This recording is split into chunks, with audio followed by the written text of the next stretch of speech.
చాలా పవిత్రమైన రోజు, పర్వదినం. దేశవ్యాప్తంగా కూడా ఈ ముక్కోటి ఏకాదశి ఒక పండగ వాతావరణంలో అన్ని వైష్ణవాలయాల్లో బ్రహ్మాండంగా జరుగుతూ ఉంది.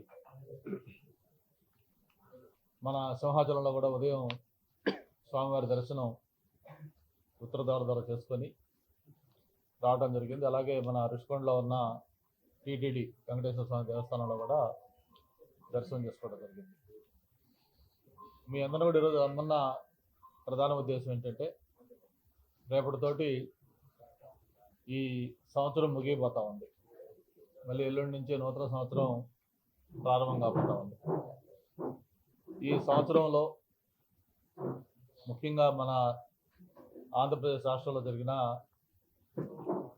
అభివృద్ధి కార్యక్రమాలు కానీ, రాజకీయ పరిణామాలు కానీ, సంక్షేమ పథకాలు అమలు జరుగుతున్న తీరు కానీ, ముఖ్యంగా ప్రతిపక్ష పార్టీ ఏదైతే వైఎస్ఆర్ పార్టీకి సంబంధించి ఏ విధంగా రాజకీయ దివాళకోరుతనంతో వ్యవహరిస్తున్నారో ఆ విషయాలు ఇవన్నీ కూడా ఒకసారి ఆకలింపు చేసుకునే విధంగా మాట్లాడుకోవాలనే ఉద్దేశంతో మిమ్మల్ని పిలవటం జరిగింది.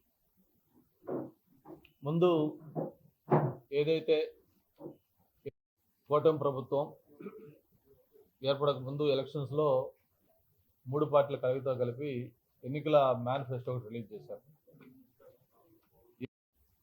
అంటే రేపు ప్రభుత్వంలోకి వచ్చిన తర్వాత ఏమేమి కార్యక్రమాలు చేస్తాము, ప్రభుత్వం వచ్చిన తర్వాత ఎలా పరిపాలన చేయాలి, మా ఆలోచన ఏంటి అన్నీ కూడా ఆవిష్కరింపు చేసే ఒక విజన్ డాక్యుమెంట్ అది మేనిఫెస్టో అనేది.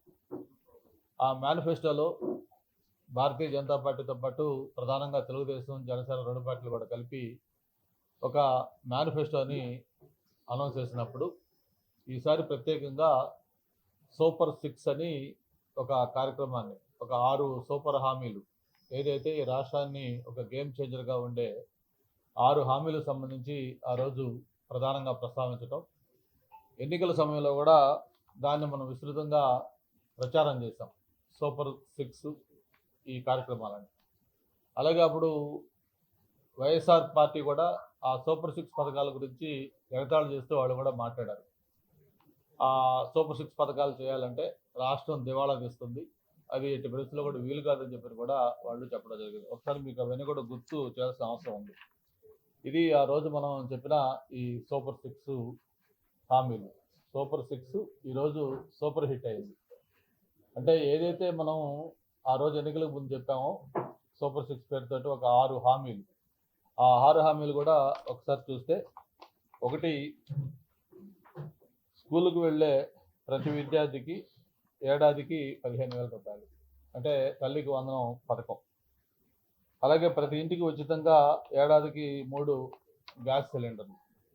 అలాగే మహిళలకు ఉచిత బస్సు ప్రయాణం. ప్రతి రైతుకి ఏటా 20,000 ఆర్థిక సాయం. అలాగే యువతకి 20 లక్షల ఉపాధి అవకాశాలు. అలాగే ప్రతి మహిళకు నెలకు 1,500 రూపాయలు. ఇందులో 6 హామీలు స్పష్టంగా మేము ఎన్నికల సమయంలో మేము ఇంటింటికి కూడా తిరిగి ప్రచారం చేశాం. అయితే దీంట్లో మీకు ఆ మహిళలకు నెలకు 1,500 రూపాయల కార్యక్రమాన్ని ఇంకా మనం అమలు చేయలేదు తప్ప మిగతా 5 కార్యక్రమాలు కూడా అమలు చేసిన విషయం మీకు తెలుసు. ఈ విషయాన్ని మీకు ప్రధానంగా ప్రస్తావించాలనుకుంటున్నాం. వీటితో పాటు ఒకసారి చూస్తే, మన 2014-19 కొత్తగా రాష్ట్రం ఏర్పడిన తర్వాత మరి మొట్టమొదటి కొత్త ఆంధ్రప్రదేశ్కి ముఖ్యమంత్రిగా చంద్రబాబు నాయుడు గారు ఏర్పడిన తర్వాత ఒక విజన్ తోటి ఈ రాష్ట్రాన్ని ఎలా డెవలప్ చేయాలి, రాజధాని లేని ఈ రాష్ట్రానికి ఎలాంటి ఒక రాజధాని నిర్మాణం చేయాలి, ముఖ్యంగా మన తెలుగువారి యొక్క కళ పోలవరం ఎలా నిర్మాణం పూర్తి చేసుకోవాలి, అట్లాగే విశాఖపట్నం ఫైనాన్షియల్ క్యాపిటల్గా ఎలా డెవలప్ చేయాలి, ఇండస్ట్రియలైజేషన్ పరంగా ఏ విధంగా మిగతా రీజన్స్ డెవలప్ చేయాలి, ఇవన్నీ కూడా ఒక ఆలోచన పెట్టుకొని దాన్ని అన్ని కూడా మొదలుపెట్టి అన్ని కార్యక్రమాలు కూడా చేయడం జరిగింది. ఆ 5 సంవత్సరాల పరిపాలనా కాలంలో పోలవరం లాంటిదైతే దాదాపు 75% కంప్లీట్ చేశాం. అలాగే అమరావతి చూసాం, అన్ని ఒక సెక్రటరియట్ కానీ అసెంబ్లీ కానీ అవన్నీ కూడా నిర్మాణం చేసుకున్నాం. అలాగే మిగతా వాటిలన్నిటి కూడా ప్రారంభం చేసుకోవాల్సిన సమయం వచ్చి అవి కూడా లాస్ట్లో ఎన్నికల బోర్డు వచ్చిన తర్వాత వర్క్ ఆగిపోవటం, ఆ తర్వాత 5 ఏళ్లలో అవి ఏమాత్రం కూడా ముందుకు సాగిన విషయం కూడా మనం చూసాం. మళ్ళీ మొన్న ప్రజలు ఒక మంచి తిరుగులేని మెజార్టీతో కూటమిని గెలిపించిన తర్వాత ఏదైతే ఆగిపోయిన పనులన్నీ కూడా తిరిగి ప్రారంభించడం కూడా తెలిసిందే. మరి పోలవరం ఏదైతే ఆ రోజు ఆ 5 ఏళ్ళు కూడా వైఎస్ఆర్ ప్రభుత్వం హయాంలో కేవలం 4% పనులు చేశారు. 5 ఏళ్ళు పరిపాలించి కేవలం 4% పనులు వాళ్ళు చేయడం జరిగింది.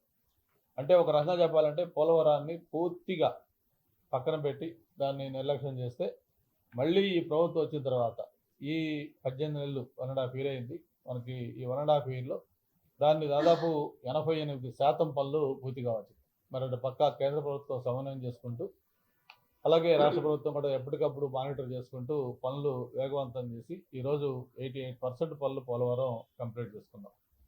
అలాగే అమరావతి ఏదైతే ఆ రోజు మన రాష్ట్రానికి రాజధానిగా అమరావతిని అనౌన్స్ చేసుకొని దానికి కేంద్ర ప్రభుత్వం యొక్క సాయం కూడా తీసుకొని దాన్ని మిగిలిపోయిన పనులన్నీ ఉంటే అవన్నీ కూడా మళ్ళీ మొన్న ప్రభుత్వం వచ్చిన తర్వాత ఒక నిన్న మనం చూసుంటాం. మనం అక్కడ పనిచేస్తున్న కార్మికులు కానీ పనిచేస్తున్న మిషనరీ కానీ ఇవన్నీ చూస్తూ ఉంటే ఏదో ఒక యుద్ధభూమి తలపించే విధంగా అంత పెద్ద ఎత్తున రాత్రి పగలు తేడా లేకుండా ఆ ఫ్లడ్ లైట్ల కాంతిలో శరవేగంగా పనులు పూర్తిగా వస్తూ ఉన్నాయి.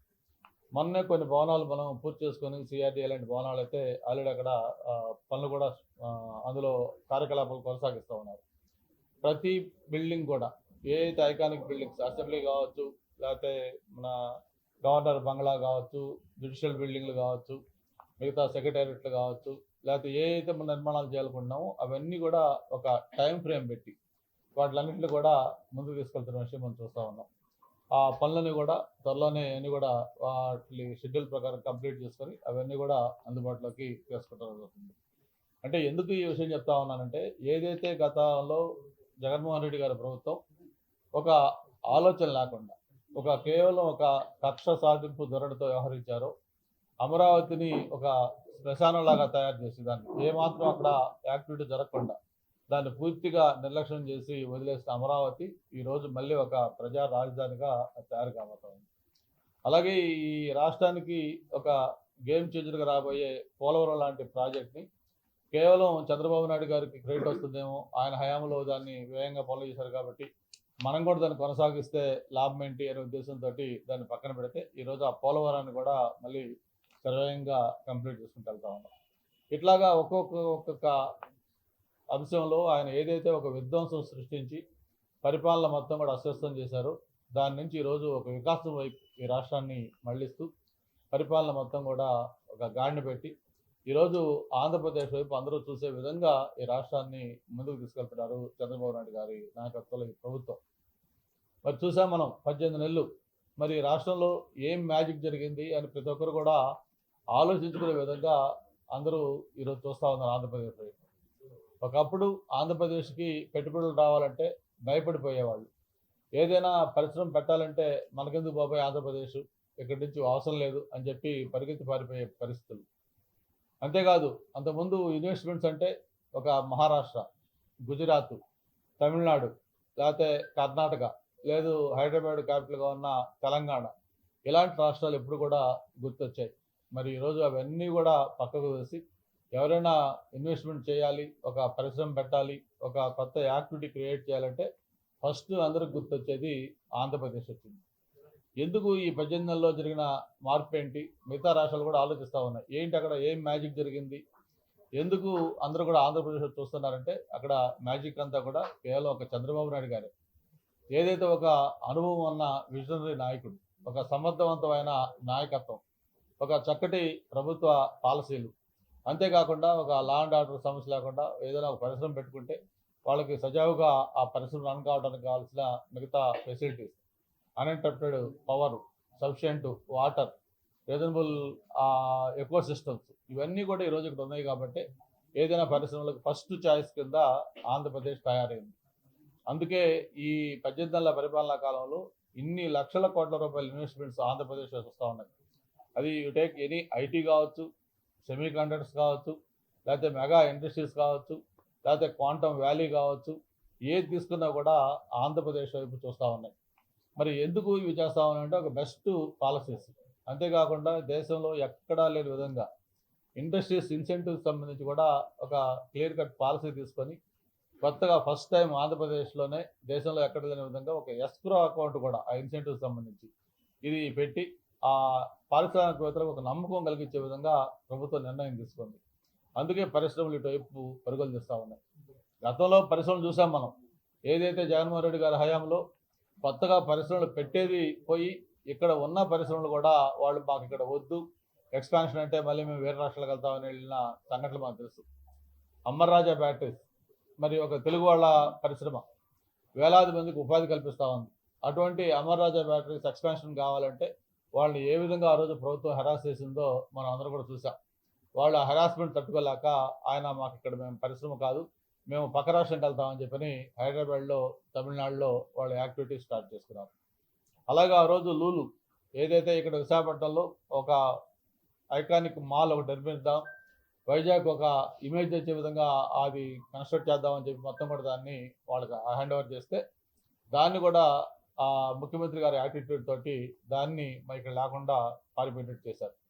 అంతేకాదు ఆ లూలు యాజమాన్యం అయితే ఒక స్టేట్మెంట్ ఇచ్చారు, ఈ ప్రభుత్వం ఈ ముఖ్యమంత్రి రాష్ట్రంలో అధికారంలో ఉన్నంత కాలం మేము ఇక్కడ పెట్టుబడులు పెట్టాం అని చెప్పి చెప్పటమే కాదు, పక్క రాష్ట్రమైన తెలంగాణలోకి వెళ్ళి వాళ్ళు అక్కడ వాళ్ళ యాక్టివిటీ కూడా స్టార్ట్ చేసి దాన్ని కంప్లీట్ చేసి అప్పట్లో కేటీఆర్ గారి చేత అది కూడా ప్రారంభోత్సవం కూడా చేశారు. అంటే అటువంటి యాటిట్యూడ్ ఆ రోజు ఆయన దగ్గర ఉండింది. ప్రభుత్వం ఎప్పుడు కూడా ఒక పాలసీస్ పై నడవాలి, ఏదైనా ప్రజలకి కక్ష సాధింపు ధోరణితోటి కేవలం తన వ్యక్తిగత అజెండాతోటి ఎప్పుడు కూడా ప్రభుత్వం నడవకూడదు.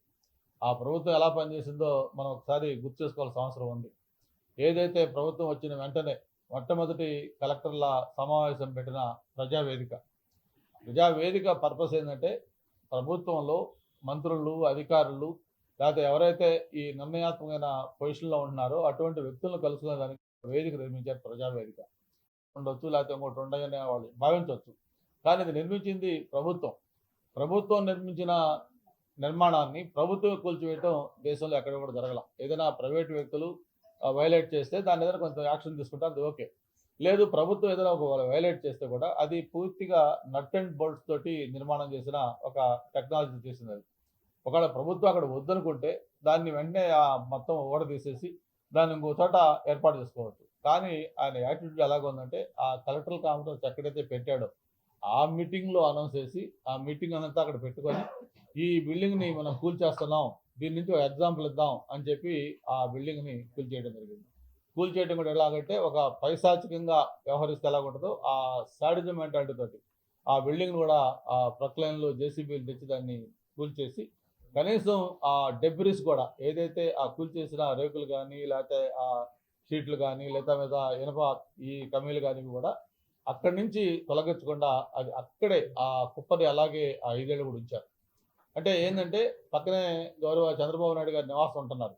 చంద్రబాబు నాయుడు గారి నివాసం నుంచి బయటకు వచ్చేటప్పుడు అలాగే ఇంటికి వెళ్ళేటప్పుడు ప్రతిసారి కూడా దాన్ని చూస్తూ బాధపడాలి అని ఒక శాడిజం మెంటాలిటీ. అంతేకాదు దాన్ని నిర్మాణం కూల్చేసిన తర్వాత పని ఆ రోడ్లో మొత్తం ఆ కరకట్ట రోడ్ ఏదైతే ఉన్నాయో దాదాపు 16-17 వెల్డింగ్స్ ఉన్నాయి. మరి అవన్నీ కూడా యాక్చువల్గా వాళ్ళు ఏదైతే వ్యతిరేకం అనుకుంటున్నారో దానికి సంబంధించినవి, కానీ ఏ ఒక్కటి కూడా ఆ రోజు దాన్ని మిగతా టచ్ చేయాలి. అంటే కేవలం చంద్రబాబు నాయుడు గారు ఒక ప్రజావేదిక కట్టాడు, ఇది ప్రజలకు అందరికీ అనుకూలంగా ఉంది, దీనికి మంచి పేరు వచ్చింది కాబట్టి దీన్ని మనం కూల్చేయాలి అనే ఒక సాడిజం మెంటాలిటీ కూల్చేసాడు తప్ప వేరే ఉద్దేశం కాదు. అంటే ఎందుకు ఇది మళ్ళీ చెప్తున్నానంటే ఆ రోజు ఆ ప్రభుత్వ వైఖరి ఎలాగుందంటే కేవలం ఒక కక్ష సాధింపు. అంతేకాదు ఆ 5 ఏళ్ళు కూడా ఎలాంటి పరిపాలన చేశారో మనం చూసాం. ముఖ్యంగా తెలుగుదేశం పార్టీ నాయకులపైన, కార్యకర్తలపైన ఎలాంటి కక్ష సాధింపు చేసేవాళ్ళు, ఎలాగా ఆ రోజు అచ్చెన్నాయుడు గారి దగ్గర నుంచి, కొల్లు రవీంద్ర గారి దగ్గర నుంచి ఇట్లా వరుసగా ఆయనపాత్రి గారు కావచ్చు, ఇట్లా మొత్తం అందరి మీద కూడా ఏ విధంగా కేసులు పెట్టి ఎదుర్కొంటూ వచ్చారు. చివరికి అంత సీనియర్ నాయకుడు, ఈ దేశంలోనే ఒక క్రెడిబిలిటీ ఉన్న నాయకుడు, ముఖ్యంగా ఒక విజనరీ నాయకుడిగా ప్రపంచంలోనే అనేక చంద్రబాబు నాయుడు గారు లాంటి వ్యక్తిని కూడా ఒక ఫాల్స్ దీంట్లో పెట్టి ఆ ఏజ్లో అటువంటి ఆ వ్యక్తిని కనీసం ప్రొసీజర్ కూడా ఫాలో కాకుండా ఆయన్ని అరెస్ట్ చేయడం జరిగింది. అరెస్ట్ చేస్తే చూసాం ప్రజల నుంచి కూడా రెస్పాన్స్ ఎలా వచ్చిందో. ఒక రాష్ట్రం కాదు, దేశం కాదు, ప్రపంచంలో తెలుగు వాళ్ళు ఎక్కడున్నారో అన్ని చోట్ల నుంచి కూడా దాని మీద ప్రజలు స్పందించే విధంగా ఆయనకి రెస్పాన్స్ వచ్చింది. అంటే పవన్ కళ్యాణ్ గారు ఆయన చూడటానికి వస్తూ ఉంటే ఆయన విమానంలో కూర్చుంటే విమానం టేకాఫ్ కాకుండా విమానాన్ని ఆపేసిన సంఘటనలు గుర్తున్నాయి. చివరికి ఆయన బై రోడ్ వస్తామని చెప్పి రోడ్డు మీద వస్తూ ఉంటే ఆయన వెహికల్కి అనుమతి ఇవ్వకపోతే చివరికి రోడ్డు మీద ఆయన పడుకొని నిరసన చేసి తెలియజేసి ప్రజల యొక్క ఇది ఎక్కువైతే అప్పుడు చివరికి ఆయనకు వదిలేస్తున్న పరిస్థితి ఉంది. అంటే ఒక అన్డెమోక్రటిక్గా ప్రజాస్వామ్యాన్ని కూలి చేసే విధంగా ఆ జగన్మోహన్ రెడ్డి గారు 5 ఏళ్ళు కూడా పరిపాలన అలా సాగింది. మరి ఈ 5 ఏళ్ళు ప్రజలు చూశారు. మళ్ళీ కూడా ఈ ప్రభుత్వం వస్తే మా భవిష్యత్తు ఏంటి, ఇటువంటి ప్రభుత్వం మళ్ళీ వస్తే మన పిల్లల భవిష్యత్తు ఏంటి, ఈ రాష్ట్రం ఏమవుతుందని ఒక భయము, ఆందోళన, కోపం, కసి, అసహ్యం. అంటే మళ్ళీ మళ్ళీ ఇంకొక ఇటువంటి ప్రభుత్వం ఎవరు కూడా ఆలోచించకూడదనే విధంగా ప్రజలు ఒక సౌండ్ ఎటువంటిది ఇచ్చారంటే రీసౌండ్ వచ్చే విధంగా ఎటువంటి మా ప్రజలు తీర్పిచ్చారంటే 175కి 164 సీట్లు. రాష్ట్ర చరిత్రలో కని విని ఎరుగని ఒక తీర్పు అది. ప్రజలందరూ కూడా సౌండ్ లేకుండా రౌండ్ వేశారు. అంటే ఎవరు కూడా ఊహించలా. ఆయన ఒక పక్క వైనాట్ 175 వైనాట్ 175 అనేవాడు. ఆ ప్రజలు వైనాట్ 175 అంటే కేవలం 11 సీట్లకే పరిమితం చేశారు. ఆ 11 సీట్లు కూడా ఏదో టెక్నికల్గా కొన్ని చిన్న చిన్న మా సైడు జరిగిన మిస్టేక్స్ వల్ల గెలిచాయి కానీ లేకపోతే ఏ 2-3 సీట్లు గెలిచి జగన్మోహన్ రెడ్డి చరిత్రలో మిగిలిపోయి ఉండేవాడు. అటువంటి తీర్పు ప్రజలు ఇచ్చారు. మరి ఆ ప్రజలు తీర్పు ఇచ్చిన తర్వాత మా మీద కూడా బాధ్యత ఉంది. ప్రజలకి ఖచ్చితంగా వాళ్ళ నమ్మకాన్ని నిలబెట్టుకోవాల్సిన అవసరం కూడా మా పైన ఉంది. అందుకే ఈరోజు ఎంతో బాధ్యతతోటి ఎంతో జాగ్రత్తగా చెప్పిన హామీలన్నీ కూడా అమలు చేసుకుంటూ వచ్చాం. మరి అవి ఒక్కోసారి చూసుకుంటే ఇందాక చెప్పాను మీకు నేను సూపర్ 6లో చెప్పిన 6 హామీలే కాకుండా చెప్పని హామీలు కూడా ఎన్నో అమలు చేసుకుంటూ వస్తున్నాం. అన్న క్యాంటీన్లు మరి ఆ రోజు మనం చెప్పాం, అంతకుముందు మన అన్న క్యాంటీన్లు పేదవాడికి 5 రూపాయలకి భోజనం పెట్టే విధంగా మంచి రుచికరమైన భోజనం చేస్తూ ఉంటే దాన్ని ప్రభుత్వం వచ్చిన వెంటనే దాన్ని మూసేశారు. మళ్ళీ కూటమి ప్రభుత్వం వచ్చిన తర్వాత 204 అన్న క్యాంటీన్లన్నీ కూడా ఓపెన్ చేయడం జరిగింది. తల్లికి వందనం ఏదైతే మనం పిల్లలకి స్కూల్ గోయింగ్ పిల్లలకు ఉన్నారో వాళ్ళకి ఇస్తున్నామో ఆ పథకం కింద ఎన్నికలకు ముందు జగన్మోహన్ రెడ్డి గారు ఏం చెప్పారో మనం చూసాం. జగన్మోహన్ రెడ్డి గారు చెప్పడమే కాదు, వాళ్ళ సతీమణి భారతి గారితో కూడా చెప్పించారు. ఇంట్లో ఎంతమంది పిల్లలు ఉంటే అంతమంది పిల్లలకి ఇస్తామని చెప్పారు. కానీ అధికారంలోకి వచ్చిన తర్వాత దాన్ని పక్కన పెట్టి ఇది అమ్మఒడి, అమ్మంటే ఒక్కరే కదా అమ్మకి ఇచ్చే కార్యక్రమం ఇది, కాబట్టి పిల్లలు 2 3 మాకు సంబంధం లేదు, ఒక్కరికే ఇస్తామని చెప్పి మెలకి పెట్టారు. కట్టితే ఆ రోజు తల్లిదండ్రులకి అదొక పెద్ద పరీక్ష. ఇంట్లో 2 3 పిల్లలు ఉంటే మీరు ఏ బిడ్డ చదివించుకుంటారో తేల్చుకోండి అంటే ఆ తల్లిదండ్రులకు నిజంగా అది విషం పరీక్ష. ఆ బాధ గమనించి మనం ప్రభుత్వం వచ్చిన తర్వాత ఇంట్లో ఎంతమంది పిల్లలు ఉంటే అంతమందికి ఇస్తామని చెప్పని తల్లికి వందనం చెప్పిన మాట ప్రకారం మొత్తం 67.27 లక్షల మందికి 10,000 కోట్లు ఇవి మొత్తం అందరికి కూడా ఈ తల్లికి వందనం పథకం మనం ఇస్తా ఉన్నాం. వాళ్ళు అంతకుముందు 45 లక్షల మందికి ఇచ్చేవాళ్ళు. అంటే అంత 22 లక్షల మందికి ఎక్స్ట్రాగా మనం తల్లికి వందనం ఇస్తా ఉన్నాం. అలాగే ఈ ఉచిత బస్సు అది కూడా మీ అందరూ కూడా తెలుసు, 1144 కోట్ల రూపాయలు ప్రతి సంవత్సరం కూడా ఖర్చు అవుతూ ఉంది. అలాగే అన్నదాత సుఖీభవ 46 లక్షల మంది రైతులకి ఇప్పటికే 6,310 కోట్లు వారి ఖాతాలో జమ చేయడం జరిగింది 2 విడతలుగా. మిగతా ఇంకొక ఇది కూడా వేయాలి, త్వరలో ఇది కూడా వేస్తామని తెలియజేసుకుంటున్నాం. అలాగే దీపం పథకం, దీని కింద ఏడాదికి 3 ఉచిత సిలిండర్లు, దీనికి కూడా 2,684 కోట్ల రూపాయలు ఈ ఉచిత సిలిండర్ల పథకం కింద ఇవ్వటం జరుగుతుంది. అలాగే ఇక ప్రధానంగా పెన్షన్లు ఉన్నాయి. ఏదైతే ఎన్టీఆర్ భరోసా పెన్షన్లు మీకు గుర్తున్నాయి. భరోసా పెన్షన్లు అనేది గతంలో 200 రూపాయలు, 75 రూపాయల పెన్షన్ని 200 రూపాయలు చేస్తే రాజశేఖర రెడ్డి ఒక దేవుళ్లాగా దాన్ని వాళ్ళందరూ బ్రాండింగ్ చేస్తున్నారు. అటువంటి 200 రూపాయల పెన్షన్ని మొట్టమొదటిగా 1000 రూపాయలు చేసింది చంద్రబాబు నాయుడు గారు 2014 ప్రభుత్వం వచ్చిన వెంటనే 1000 రూపాయలు చేయడం జరిగింది. అంటే 5 రెట్లు ఆ పెన్షన్లు పెంచాం. ఆ 1000 రూపాయల పెన్షన్ని మళ్ళీ 2000 చేసింది కూడా చంద్రబాబు నాయుడు గారే. ఆ 2000 రూపాయల నుంచి 3000 చేస్తానని చెప్పి జగన్మోహన్ రెడ్డి గారు చెప్తే ప్రజలు నమ్మి ఓట్లేసి గెలిపిస్తే ఆ 3000 రూపాయలు అంటే 1000 రూపాయలు పెంచడానికి ఆయనకి 5 ఏళ్ళు పట్టింది కరెక్ట్గా. మొదటి సంవత్సరం 250 పెంచాడు, ఆ తర్వాత 250 పెంచాడు. అలా పెంచుకుంటూ పోయి 5వ సంవత్సరం జనవరిలో దాన్ని మిగతా 250 పెంచి 3000 చేశాడు. అంటే ఒక ₹1000 పెన్షన్ పెంచడానికి ఆయనకి 5 ఏళ్ళు పట్టింది. అదే మొన్న చంద్రబాబు నాయుడు గారి నాయకత్వంలో కూటమి ప్రభుత్వం వచ్చిన వెంటనే మొదటి నెల 1వ తారీఖే ఆ ₹4000 పెన్షన్ ఇవ్వడం జరిగింది. ₹4000 కాదు, ఎన్నికల కోడ్ అప్పుడు వచ్చి 3 నెలలు పెన్షన్ లాగిపోతే ఆ 3 నెలలు కూడా అరియర్స్ కలిపి 3000 ప్లస్ ఈ 4000 కలిపి ₹7000 ఒకే రోజు 1వ తారీఖున ఒక పండగ వాతావరణంలో ఆ పెన్షన్లు ఇస్తా ఉన్నాం. అంటే ఇది ప్రభుత్వం యొక్క కమిట్మెంట్ అని చెప్పిన కూడా తెలియజేసుకుంటూ, అది మొత్తం చూసుకుంటే ఈ ఇప్పటికే దాదాపు 51,000 కోట్ల రూపాయలు పెన్షన్ల రూపేణా దాదాపు 65 లక్షల మంది పెన్షన్లు. ఇందులో రకరకాల కేటగిరీస్ ఉన్నాయి. దివ్యాంగులు ఉన్నారు, అలాగే సీరియస్లీ ఇల్లు ఉన్నారు, గీత కార్మికులు లాంటి వాళ్ళు ఉన్నారు, రకరకాల కార్మికులు ఉన్నారు దీంట్లో పెన్షన్ తీసుకునే వాళ్ళు. 4,000 నుంచి 15,000 రూపాయల వరకు 6,000 పెన్షన్లు తీసుకునే వాళ్ళు ఉన్నారు, 10,000 ఉన్నారు, ఈ 15,000 ఉన్నారు. అంటే ఇన్ని కేటగిరీస్ పెన్షన్లు ఇంత పెద్ద మొత్తంలో పెన్షన్లు ఇస్తున్న రాష్ట్రం ఇంకొక రాష్ట్రం ఈ దేశంలో లేదు. ఇది ఈ పెన్షన్లకు సంబంధించి. ఇక మత్స్యకారులకు అయితే వేట నిషేధ సమయంలో 20,000 చొప్పున 250 కోట్లు ఇచ్చేస్తా ఉన్నాం. అలాగే మరమగ్గాలకు 500 యూనిట్లు. ఇవే కాకుండా 2.9 లక్షల మంది ఆటో డ్రైవర్లకు ఏడాదికి 15,000 చొప్పున 436 కోట్లు. అర్చకులకు, ముస్లింలకు, పాస్టర్లకు, జూనియర్ లాయర్లకు గౌరవ వేతనం ఇవ్వడం జరుగుతూ ఉంది. వీటితో పాటు ప్రధానంగా మెగా డిఎస్సి. మరి గతంలో 5 ఏళ్ళు ప్రభుత్వం ఉంటే వైసీపీ ప్రభుత్వం 5 ఏళ్ళలో కూడా ఒక్కటంటే ఒక డిఎస్సి పెట్టాల, ఒక్క టీచర్ రిక్రూట్మెంట్ చేయాల. అటువంటిది ఈ ప్రభుత్వం వచ్చిన వెంటనే మెగా డిఎస్సి పెడతామని చెప్పిన మాట ప్రకారం మొదటి సంవత్సరమే మెగా డిఎస్సి 16,000కు పైగా పోస్టులకి పిలవటం, టెట్ ఎగ్జామినేషన్ పెట్టడం, మొత్తం సెలక్షన్ చేయటం, పోస్టింగ్లు ఇవ్వటం, వాళ్ళు ఉద్యోగాల్లో కూడా జాయిన్ కావడం జరిగింది. అంతేకాదు ప్రతి సంవత్సరం కూడా డిఎస్సి పెడతామని చెప్పిన మాట ప్రకారం డిఎస్సీలు పెడతాం. అంతేకాదు 5,757 మంది కానిస్టేబుల్స్ మొన్నే చూసాం మనందరం కూడా, వాళ్ళందరూ కూడా సెలక్షన్ చేసి వాళ్ళకి అపాయింట్మెంట్ లెటర్లు ఇవ్వటం. ఇవే కాకుండా 1000 కోట్లతో రోడ్ల మరమ్మతులు, 3,000 కోట్లతో కొత్తగా రోడ్లు నిర్మాణాలు, ఇవన్నీ కూడా మనం చేసుకుంటా ఉన్నాం. సర్వేపల్లి రాధాకృష్ణన్ పేరుతోటి ఒక బ్రహ్మాండమైన పిల్లలకి యూనిఫామ్స్, బెస్ట్ కిట్స్, అలాగే మంచి మిడ్ డే మీల్లో మంచి క్వాలిటీ మిడ్ డే మీల్, ఇవన్నీ కూడా వాళ్ళకి అందిస్తూ ఉన్నాం. ఇట్లాగా ప్రతి దీంట్లో కూడా ఈ ప్రభుత్వం అనేది ఒక పారదర్శకంగా వ్యవహరిస్తూ ఈ ప్రత్యేకంగా యువతకి కానీ, మహిళలకు కానీ, కార్మికులకు కానీ, రైతాంగానికి కానీ ఎక్కడ ఎటువంటి లోటు లేకుండా అన్ని కార్యక్రమాలు చేస్తున్న విషయాన్ని సందర్భంగా తెలియజేసుకుంటూ, ప్రత్యేకించి మన విశాఖ నగరానికి గౌరవ ముఖ్యమంత్రి గారికి, ఉప ముఖ్యమంత్రి గారికి, ప్రత్యేకించి యువ నాయకులు లోకేష్ బాబు గారికి మన వైజాగ్ తరఫున ధన్యవాదాలు తెలియజేస్తా ఉన్నాను.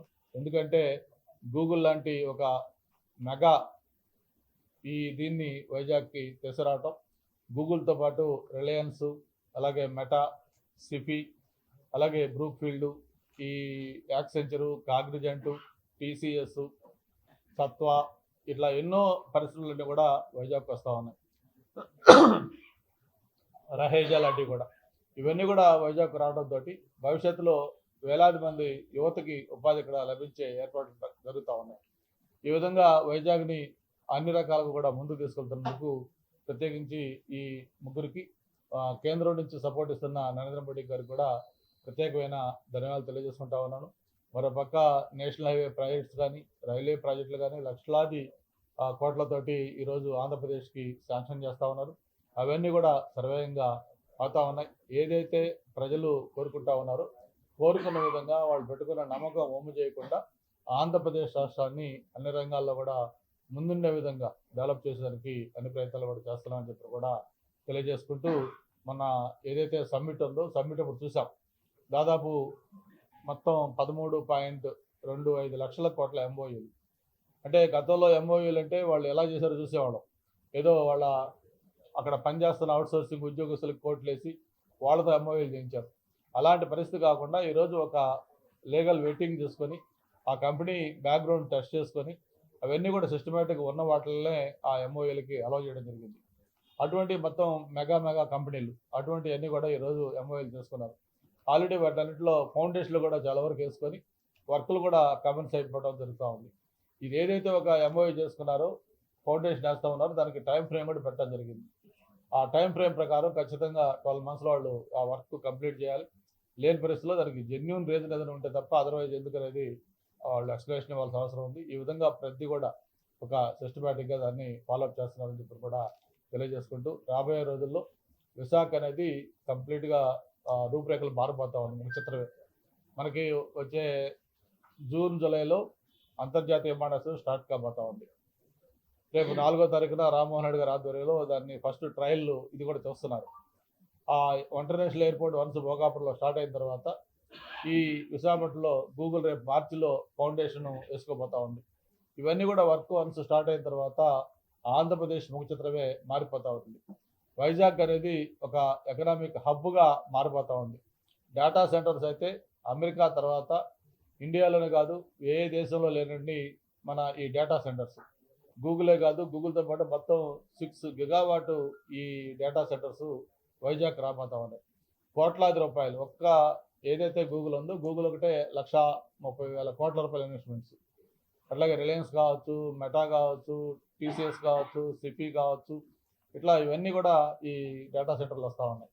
వీటితో పాటు ఐటీ కూడా మనం చూస్తూ ఉన్నాం. కాకినాడ మొన్నే చంద్రబాబు గారి దీని చేతుల మీదుగా శంకుస్థాపన చేసుకున్నాం. దాదాపు 25,000 మందికి వాళ్ళు ఇక్కడ ఎస్టాబ్లిష్మెంట్ వాళ్ళతో చేస్తూ ఉన్నారు. సత్వ ఈరోజు హైదరాబాద్లో నాలెడ్జ్ సిటీ పేరుతోటి బెంగళూరు కానీ ఇవన్నీ కూడా ఎక్స్ట్రాడనరీ బిల్డింగ్స్ కట్టిన వాళ్ళందరూ ఇక్కడ ఏర్పాటు చేస్తూ ఉన్నారు.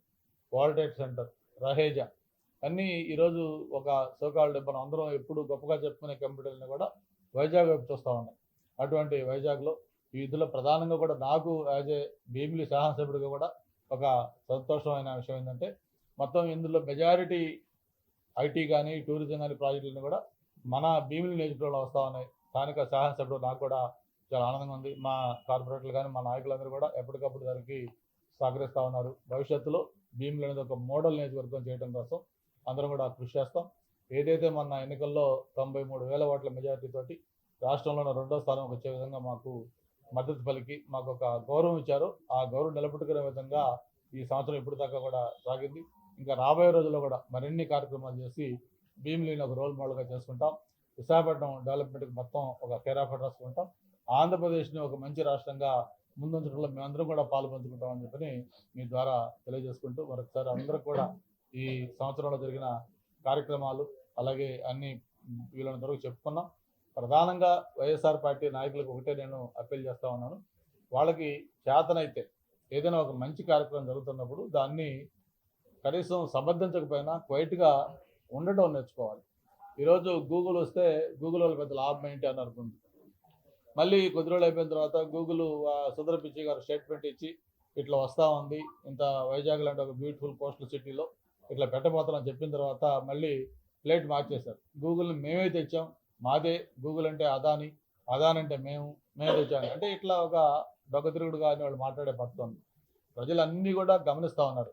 నీకు 151 సీట్లతోటి ప్రభుత్వం పరిపాలించబోయాయని చెబితే తుగ్లక్ విధానాలతోటి పిచ్చి పిచ్చి పనులతోటి ప్రజల యొక్క చిత్కరణకి గురయ్యి ఒక 151 సీట్ల నుంచి 11 సీట్లకు పడిపోయే విధంగా నీకు ప్రజలు తీర్పిచ్చిన తర్వాత ఎందుకు ఇలాంటి తీర్పు వచ్చిందని కనీసం ఆలోచన లేకుండా ఇప్పటికి కూడా ఇంకా దాన్ని ఏదేదో మీరు రాజకీయం చేయాలని చూస్తే ప్రజలు ఏమాత్రం కూడా క్షమించరు. నేను గతంలో చెప్పాను, అది మునుగుతున్న పడవ అని. నేను ఇప్పుడైతే చెప్తున్నాను, అది మునిగిపోయిన పడవ. ఈరోజు ఆ పార్టీలో ఉండాలంటే భవిష్యత్తు దానికి మనకేం లేదు, ఏదైనా ఆల్టర్నేటివ్ చూసుకోవాలని ఆలోచనకు వచ్చే పరిస్థితి తెచ్చుకుంటున్నారు.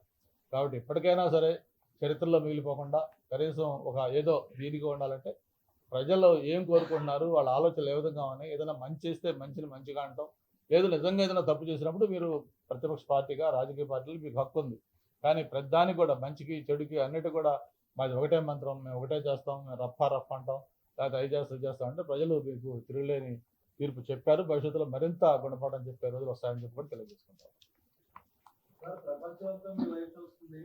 నేను ఒక 2-3 మంత్స్ బ్యాక్ నుంచి కూడా దాన్ని ఆలోచిస్తున్నాను ఎలా చేయాలనేది. మీరు అన్నట్టు దానికి ఏంటంటే ఆ లొకేషన్ ఏదైతే ఉందో అది ఫారెస్ట్ డిపార్ట్మెంట్లో ఉంది. వాళ్ళతో మామూలుగా మాట్లాడి 2-3 సార్లు అడిగితే వాళ్ళు అనుమతులు ఇవ్వడానికి కుదరదండి. మేము కూడా ఏం చెప్పామంటే అది ఎవరో ఇండివిజువల్ వ్యక్తో లేకపోతే ఎవరో ఆక్రమణ చేసుకోవడమో కాదు, ఒక దేవుడు సంబంధించిన ఇది. ప్రజల నమ్మకం అక్కడికి ఉంది. ముఖ్యంగా ఆదివారాలు లేకపోతే ఇటువంటి అకేషన్లో వేలాది మంది వస్తూ ఉన్నారు. కాబట్టి ఒక at least cement road tar road కాకపోయినా రోడ్డు లెవెల్ చేసి ముందు వెళ్ళటానికి ఇబ్బంది లేకుండా చేద్దామని చెప్పి కూడా అడిగాం. మాట్లాడితే వాళ్ళేమో కాదండి రూల్స్ ఒప్పుకో అని చెప్తున్నారు. నేను మొన్నే కలెక్టర్ గారికి కూడా చెప్పడం జరిగింది. త్వరలోనే తప్పకుండా అది ఆంక్షలు ఒప్పుకున్నా ఒప్పుకోకపోయినా ఆ కాలభైరవ స్వామికి సంబంధించి ఆ రహదారికి సంబంధించి చేసి అవన్నీ నిబంధనలు కూడా తొలగించే విధంగా భక్తులకి అన్ని ఫెసిలిటీస్ ఏర్పాటు చేస్తాం. గతంలో ఇక్కడ నేను 14 to 19 మినిస్టర్గా ఉన్నప్పుడు విశాఖ వ్యాలీ రోడ్డు ఉంది, మీకు గుర్తుంది, హైవే నుంచి బీచ్కి వెళ్ళే రోడ్డు. ఆ రోడ్డు వేసే టైంలో ఇట్లాగే సేమ్ అది జూ ఫారెస్ట్ తెస్తుందని చెప్పి రోడ్డు ఎక్కడ కుదరలా, మిషన్లు పెట్టడం, ఫారెస్ట్ వాళ్ళు వచ్చి దాన్ని సీజ్ చేయటం. ఇట్లా అయిన తర్వాత ఫైనల్గా ఒకసారి గౌరవ ముఖ్యమంత్రి గారు చెప్పి ఎవరు ఇండివిజువల్ వ్యక్తిగో లేకపోతే ఇంకొకరికి సంబంధించింది కాదు, ఇట్లా పబ్లిక్ పర్పస్ చాలా కన్వీనెంట్ అవుద్ది రోడ్ ఓపెన్ చేస్తామని చెప్పి ఆయనతో చెప్పిన తర్వాత ఆయన కూడా వాళ్ళకి గట్టిగా వార్నింగ్ ఇచ్చిన తర్వాత అప్పుడు వాళ్ళు సైలెంట్ కూడా ఆ రోడ్డు వేసారు. ఇప్పుడు ఆ రోడ్డు ఎంత యూస్ఫుల్గా ఉంది మనం చూస్తాం. నేను చెప్పింది చాలా మంచి పాయింట్. తప్పకుండా కాలభైరవ స్వామికి సంబంధించి దాని మీద త్వరలోనే దృష్టి పెడతాం. మన సిమెంట్ రోడ్డు తార్ రోడ్డు చెప్పను కానీ డెఫినెట్గా దానికి అప్రోచ్ మాత్రం బాగా చేసి దాన్ని అందరికీ అందుబాటు చేస్తాం. డెఫినెట్గా అది నా దృష్టిలో ఉంది, తప్పకుండా అందుబాటులో చేస్తాం. ఇప్పుడు ఇక్కడ ఇప్పుడు మెయిన్ వాళ్ళ యాక్టివిటీ తర్లువాడ ఏదైతే ఆనందపురం మా భీమిలి కాన్స్టిట్యూన్సీలో ఉందో అక్కడ 308 ఎకరాలు అది ల్యాండ్ పూలింగ్ అక్విజిషన్ చేసి కూడా అది ఇస్తున్నాం మెయిన్ సెంటర్. దాంతోపాటు అడివరం, రాంబెల్లి 2 చోట్ల కూడా పెట్టాలనుకుంటున్నారు. దాని మీద ఆల్రెడీ ప్రభుత్వం అక్కడ సింహాచలం సంబంధించి కూడా ఇవ్వాలనుకుంటున్నారు. ఫైనల్గా ఇచ్చేటప్పుడు దానికి సింహాచలం భూములు ఎవరికైనా ఇస్తే ఏం చేయాలనేది మాకు ఆల్రెడీ ఒక ప్రొసీజర్ ఉంది. దానికి ఆల్టర్నేటివ్ ల్యాండ్, ఆ ల్యాండ్ అంటే ఇక్కడ ఏదో 150 ఎకరాలు తీసుకుంటే ఎక్కడో పాడేరులో అరకులో ఇవ్వటం కాదు. దానికి ఏ వాల్యూ ఉంటుందో ఆ వాల్యూకి సరిపోయేంత ల్యాండ్ వాళ్ళకి ఇవ్వాలి. ఇప్పుడు మనం సింహాచలంకి ఎప్పుడో చేస్తాం, ఒకవేళ అది కానీ గూగుల్ వాళ్ళకి ఇది ఇక్కడ సరిపోతుంది బాగుంటుంది అనుకుంటే దానికి విలువతో సమానమైంది, ఎక్స్టెన్షనే కాదు, వాళ్ళకి అందరికీ ఆమోదయోగ విధంగా వాళ్ళకి ల్యాండ్ ఆల్టర్నేట్ ల్యాండ్ ఇస్తాం.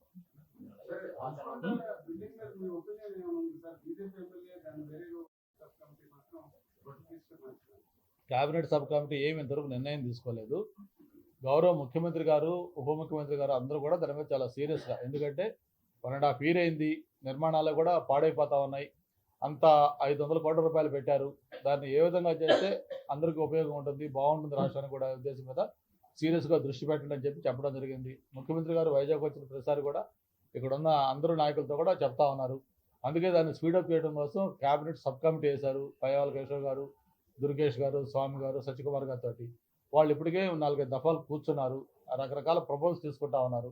వాళ్ళ దగ్గరికి వాళ్ళు కొన్ని హోటల్స్ వాళ్ళు మేము తీసుకుంటాము, మాకు ఈ విధంగా అయితే అని చెప్పి వాళ్ళు కొన్ని ప్రపోజల్స్ ఇచ్చారు. అవన్నీ చెప్పారు తప్ప దాని మీద ఏ నిర్ణయం తీసుకోలేదు.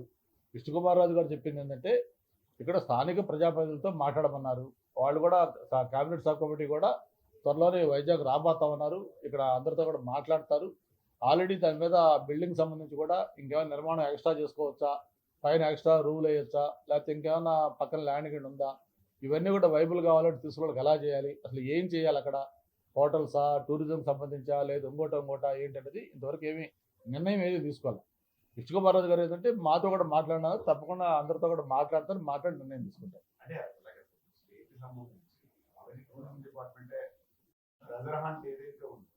ఆంధ్రప్రదేశ్ సంబంధించినటువంటి ఆర్కియాలజికల్ డిపార్ట్మెంట్లో మాన్యుమెంట్స్ విడిపోయి దాదాపు 7 సంవత్సరాలు అయిపోయినప్పుడు ఇప్పటికీ అదేదో ఇక్కడే పెట్టుకుంటున్నాను అదే తరహాలో ఆ ప్రపోజల్ కూడా ఉంది.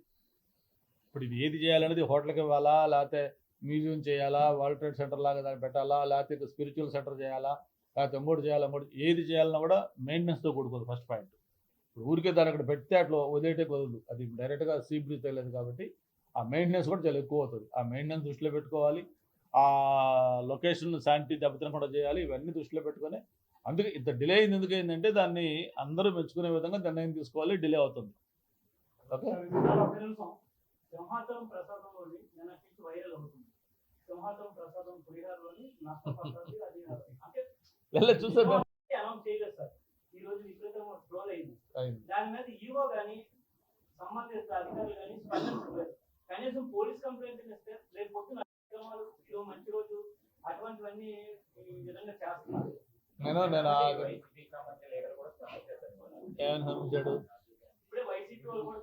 ఏం స్పందించారు?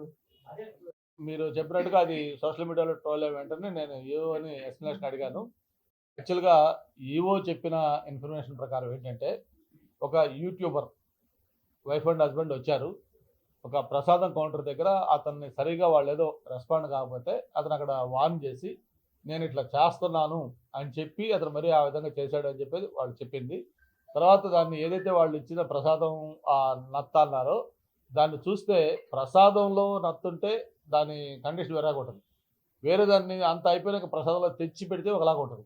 సో వీటన్నిటికంటే ప్రధానంగా అతనితో మాట్లాడిన తర్వాత వాళ్ళు ఎందుకు అట్లా చేశామంటే అతను చెప్పిన సమాధానం ఏంటంటే, నేను ప్రసాదం కౌంటర్ దగ్గర నాకు మీ వాళ్ళ ట్రీట్మెంట్ వాళ్ళ యాటిట్యూడ్ అప్రోచ్ నాకు నచ్చలేదు, వాళ్ళ రెస్పెక్ట్ ఇవ్వలేదు కాబట్టి నేను చేశాను అంటే, ఇట్లా మీరు అన్నట్టే ఈరోజు ఒక పర్వదినం ముక్కోట ఏకాదశి వేలాది మంది భక్తులు వస్తూ ఉన్నారు, ఈ సమయంలో ఇటు చేస్తే తప్పు కదా అని అడిగితే, అందుకే కదా నేను డిలీట్ చేశాను దాన్ని, నేను తీసేశాను కాబట్టి ఇక అది లేదు, నేను ఈరోజు దర్శనానికి వస్తాను, నాకు జాతకం చూసుకోవడానికి కూడా మళ్ళీ చెప్పాడంట. మళ్ళీ ఆయన వాళ్ళతో వస్తారో అని చూసారు వాళ్ళు, ఆయన రాలేదు. వస్తే నేను చెప్పాను నిజంగా కానీ తప్పు అయ్యి ఆయన కావాలని చేస్తే పోలీస్ కంప్లైంట్ ఇవ్వండి, ఇటువంటి భవిష్యత్తులో జరగకుండా యాక్షన్ తీసుకోవాలని కూడా చెప్పాను. అయితే అతను ఏంటంటే అతను మధ్యనే మళ్ళీ నేను డిలీట్ చేశాను చెప్పాడు. మీరు చెప్పాలి ఉందో లేదు మరి, ఇంకా ఉందా అది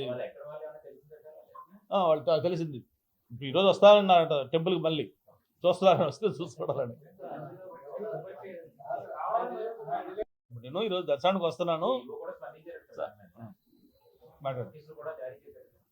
చెప్పి నేను అది కూడా చెప్పాను. ఒకవేళ అది అతనే చెప్పాడు కాబట్టి కావాలని చేశాను, ఒకవేళ అక్కడ ప్రసాదం కౌంటర్లో సరిగా ఏదైనా ఇబ్బంది ఇస్తే అది వేరే చెప్పాలి తప్ప అసలు భక్తుల మనోభావాలు తప్పిన విధంగా ప్రసాదంలో నత్తేయటాలు లేకపోతే ఇంకోటి వేయటాలు ఏంటిది మరి, దాని వైసీపీ వాళ్ళు మళ్ళీ దాన్ని ఇది చేయటం రైట్. చరిత్ర సృష్టించినోడు ఇప్పుడు ఆ చరిత్రని తిరగరాయబోతున్నాడు. అబద్ధాల గోడల్ని బద్దలు కొట్టి నిజాలను రాగా మీ ముందుంచబోతున్నాడు. నిజమైన వార్తల కోసం వెంటనే డౌన్లోడ్ చేసుకోండి రా యాప్ని.